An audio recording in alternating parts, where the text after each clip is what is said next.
Hello everyone, my name is To the Gates Erickson. I've been fighting with my streaming equipment to let me stream these videos. I got the last couple out. I think I've done 10 takes already, and I think only 2 of them have gone through. I'm not sure why, but anyways, we are going to get to my top 4 teams in the NALCS table. It's good to see you, Gabs. Anyways, we're going to get to the top 4 teams in the NALCS. These are my rankings for the NALCS teams this season, 10 through 1. If you guys don't know what the NALCS is the North American League of North American League of Legends competitive series. Basically, it's the League of Legends esport. It's the top 10 teams in North America. They compete for a cup. And these are my rankings. Yes, that is why you got 4 notifications. It just crashed 5 or 6 times, and I've been able to put like 2 videos out. Anyways, I did the bottom and the middle of the table. We're going to do the top 4 teams of the table. I really wanted to talk about these teams. These are the most hyped teams coming into this split, or kind of, not really. Kind of consistent, less questions to be answered, more ceilings. Kind of just the teams that kind of take the spot. So anyways, we're going to start with CLG. Top lane is Darshan, jungle is Xmithy, mid lane is Huhi, AD carry is Stixay, and support. Their Aphromoo is their support. CLG looks the same as it was for the past 2 splits. Nobody's changed, nobody is left. There's just a wealth of experience on this team. Aphromoo is there, Darshan is there. The only issue is Huhi doesn't look outstanding, Darshan doesn't look outstanding, Stixay and Aphromoo. Aphromoo is very outstanding, Xmithy is a very good jungler no matter what. This kind of looks like FlyQuest, the number 10 team, where nothing really sticks out, but this roster has proven more and is definitely displaced better star-studded lineups like Immortals and TSM. So this team has a very high ceiling. It has already proven that, and it is willing to keep going to prove it, especially in such a star-studded lineup this year. There is not a lot of questions to be answered this year. The really only questions there are, can Darshan and Huhi show up in their lanes respectively? Huhi was a little weak internationally. Darshan was a little weak domestically. I want to say that it's not really a thing. He hasn't shown as bright as we wanted him to. Xmithy has shown brightly domestically and internationally. Stixay and Aphromoo have definitely done well. Stixay's done a little worse for wear internationally, but he has definitely done well competitively, and Aphromoo has proven to do very well internationally. So this team looks like it can go very well. Has been set up for success. Nothing's changed. They all know each other very well. And the hope is that they just stick together and keep everything rolling. Anyways. Number 3. The most hype coming out of this crap. The coolest new team on the block. We're going to go with Dignitas. This is basically Apex rebranded, bought out, and kind of slapped together. The top lane is Someday. The jungle is Chaser. Keen is still in the mid lane. Laud is the new AD carry, and X Special is still at support. Let me just talk about this here. Someday and Chaser, both amazing imports to have on your team. Incredibly skilled, incredibly talented. Keen, known for his counter picks and mechanical skill. The only issue with Keen is he likes to counter pick more than he likes playing meta champions, which has been very well shown in his picks. and he doesn't certainly play strong champions when he has the option to every now and then. So the only issue will be getting Keen to play meta champions, kind of.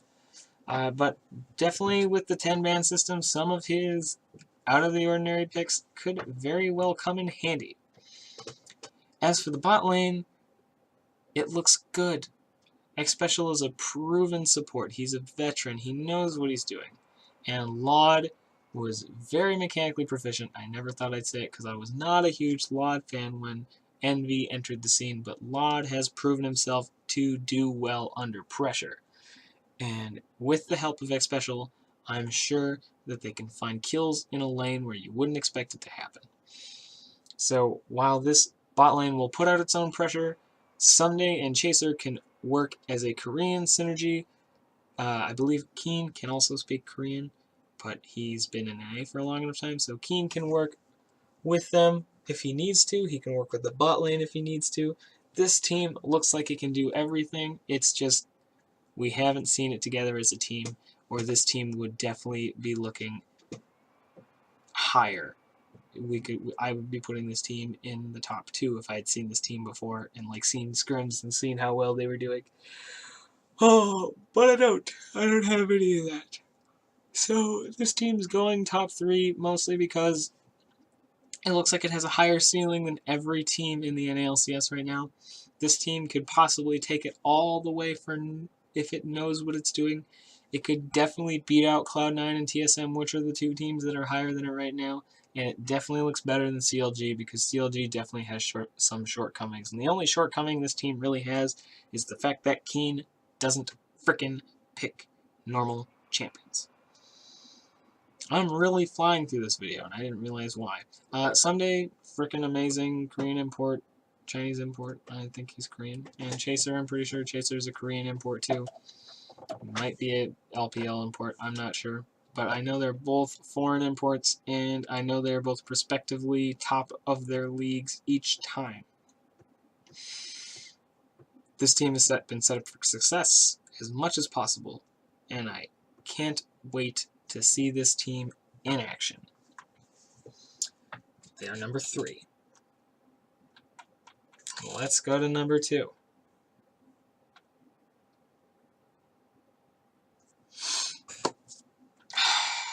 Cloud9 takes my number 2 spot because I like Cloud9. Impact is the top laner. Contracts is the jungler. Jensen is the mid laner. Sneaky is the AD carry, and Smoothie is the support. While I like Bunny Fufu better than I like Smoothie, Cloud9 went with Smoothie last season. It worked better, seemingly. I was really looking forward to Bunny Fufu and Sneaky playing together, but Bunny Fufu has just been kept on the roster as a streamer, and he has not done very well in the LCS on Cloud9, so I respect the decision to put Smoothie in there like they did last split. However, I think there's a little bit of wasted potential there, but who knows? I'm just a dumb frickin' streamer. I don't know anything about this game.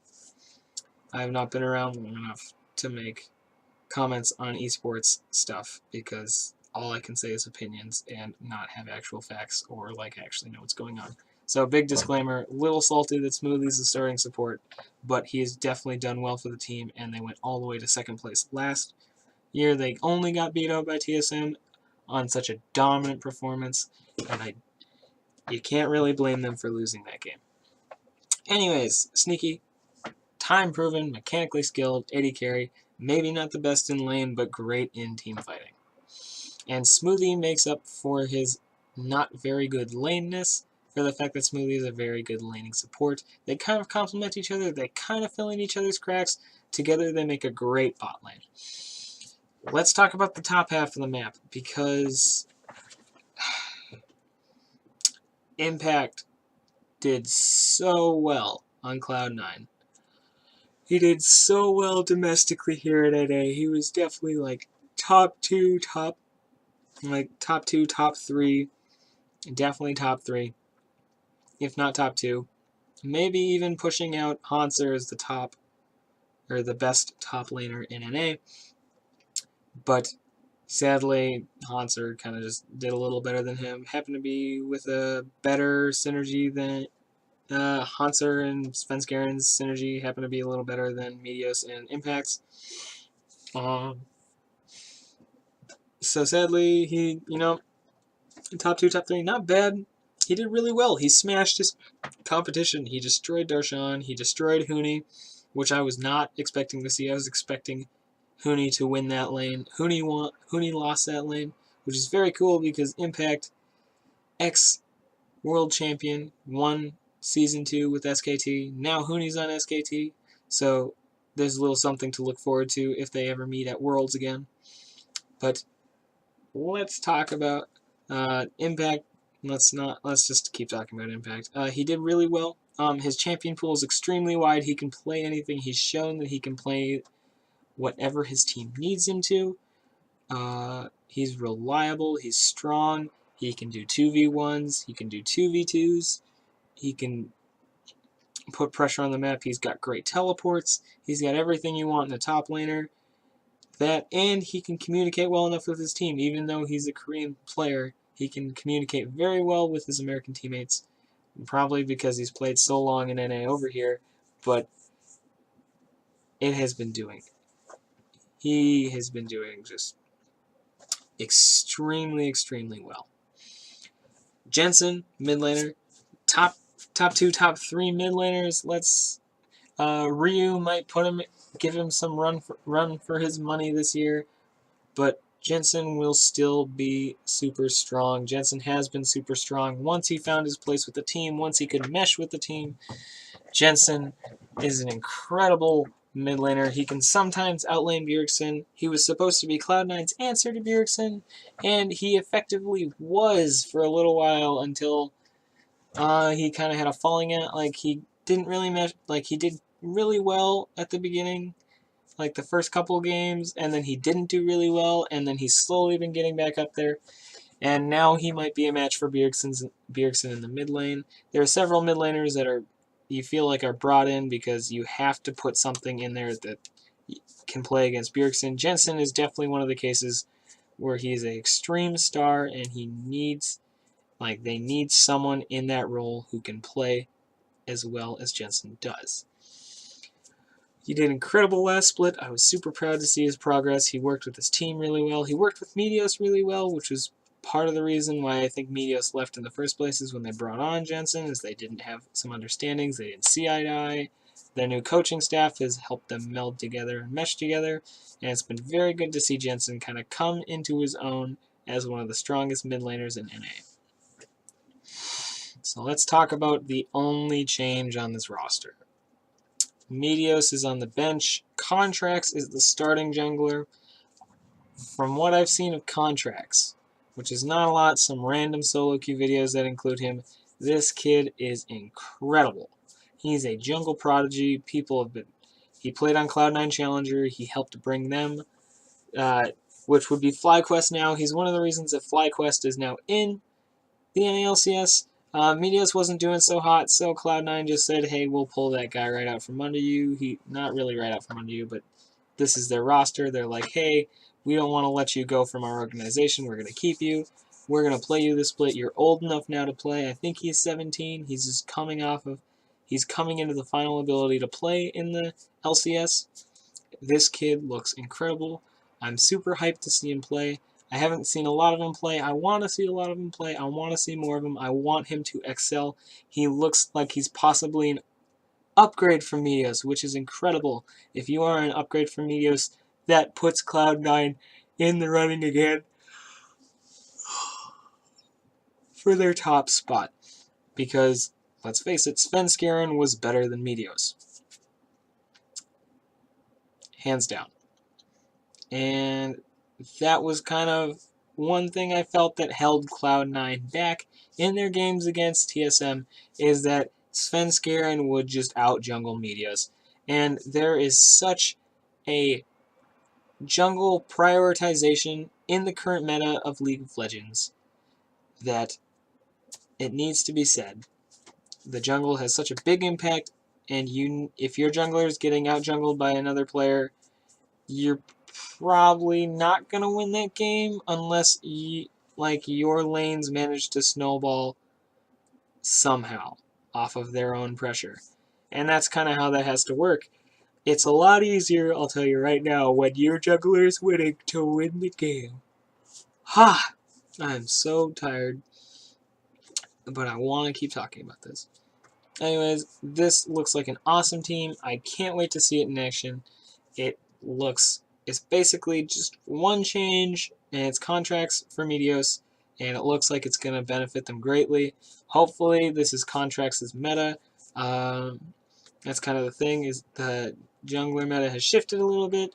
It's more carry style junglers now, but if you wanted a jungler that could carry harder than your old jungler, then this is definitely the meta to have one. And hopefully contracts is that for Cloud9. And now we get to my number 1 spot. A little bias, I will admit. Maybe Cloud9 might be placed higher on some people's lists than TSM is currently on mine, but I'm a TSM fan first and foremost. They are the first team I liked. They are the first team I felt like chanting for. Bjergsen is the first streamer I started watching. Well, Dyrus is the streamer I started watching, and then Dyrus retired, and then I watched Bjergsen, so I still have a long... I definitely try to keep up with what this team is doing and what's going on with it. I was a big Wild Turtle fan after I became a fan of TSM. I was a Wild Turtle fan while he changed to Immortals, and now Wild Turtle has come back from Immortals, and he is back on TSM. Sadly, TSM lost Doublelift. This is a downgrade. Wild Turtle is a downgrade. I can't believe I'm saying that Wild Turtle is a downgrade. I'm a big Wild Turtle fan. Wild Turtle is a downgrade from Doublelift.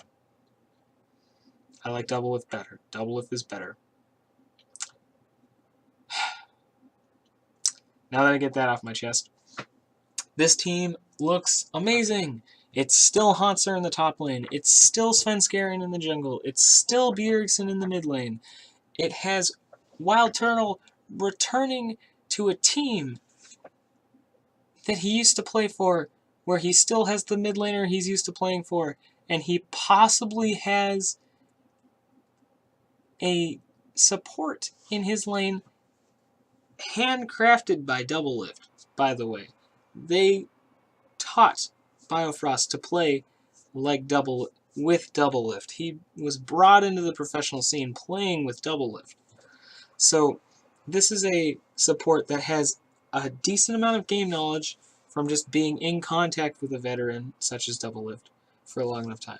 So Wild Turtle is returning to his old team that now has an even more star-studded lineup, I want to say. Because, Santorin was their jungler. I don't think Santorin was that much of a star. Svenskeren's a little bit more of a star than Santorin. Hauntzer is definitely a star. While he's not as much of a star as Dyrus in popularity, Hauntzer definitely a little better mechanically. So, Wild Turtle's returning to a just better TSM. He's returning to a team that he left for a team that did well, and now he's returning to a better one. That's basically the same team that he left, but improvements in every other lane in definitely certain ways. Svenskeren's more aggressive. He's definitely more controlling.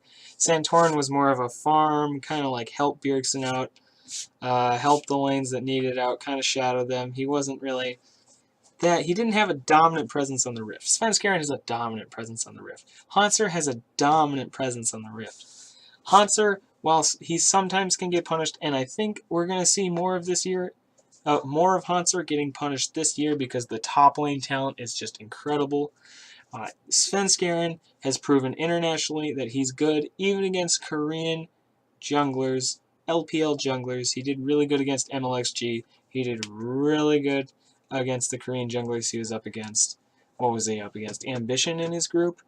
I liked how he did. He did great. I was proud to say it. Svenskeren can play into almost anyone in the jungle. We did not get to see Svenskeren versus Peanut, and I was super sad that we didn't get to see that. Or Svenskeren versus Blank/Bengi. But, again, I believe that Svenskeren can hold his own in the jungle this year. And then we have the, while it could be a little bit disputed, it's mostly undisputed, the best North American, the best Western mid laner. In the mid lane, Bjergsen. I love this guy. I am a fanboy. I love watching him play. I wish I was this good. I am nowhere close to this good. This man is amazing. Bjergsen, 2-time MVP, back-to-back so far. This guy got more MVP votes than Doublelift, and I thought Doublelift was going to do it because Doublelift definitely got his 1,000th career kill in the normal season. I thought Doublelift was going to get it. Bjergsen got it. Super happy that Bjergsen got it. Like, it doesn't matter. But the only thing this team has is the shift from Doublelift to Wild Turtle. And while Wild Turtle isn't as lane dominant as Doublelift, he doesn't have to be again. This meta is not a lane dominant meta, whereas they had Doublelift for the lane dominant meta. They had Doublelift for the Lucian meta.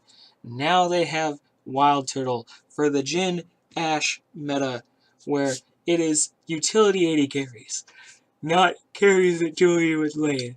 So while this is a downgrade, it can work in TSM's favor, where Wild Turtle is more of an 80 carry that'll play champions like Jhin, that'll play champions like Ashe, that'll play champions like Varus, and just that's kind of his thing. He's not necessarily a dueling 80 carry, he's more of a utility teamfight 80 carry, and he does really well, and he's kind of like Sneaky.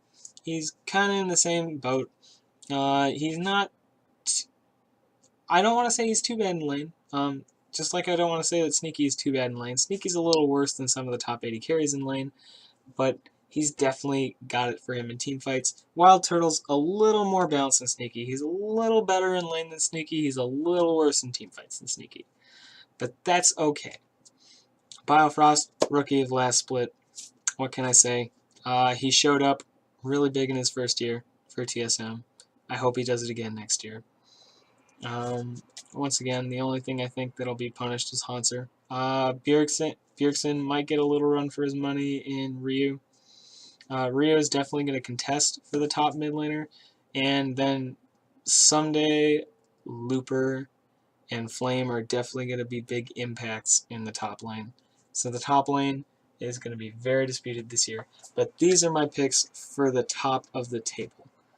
TSM number 1, Cloud9 number 2, Dignitas number 3, and CLG number 4. Thank you all for watching. If you liked what you saw, please remember to leave a like and please subscribe. Anything I can get, any help I can get, it's great. I'm going to be doing more of these League of Legends talks. I'm going to do patch rundowns. I'm going to do weekend rundowns. Hopefully I'm going to do highlights or what I liked seeing about this week. But anyway, thank you all for watching. My name is NALCSRankings, and I will see you guys in the next rankings video. Or next League of Legends video. Goodbye.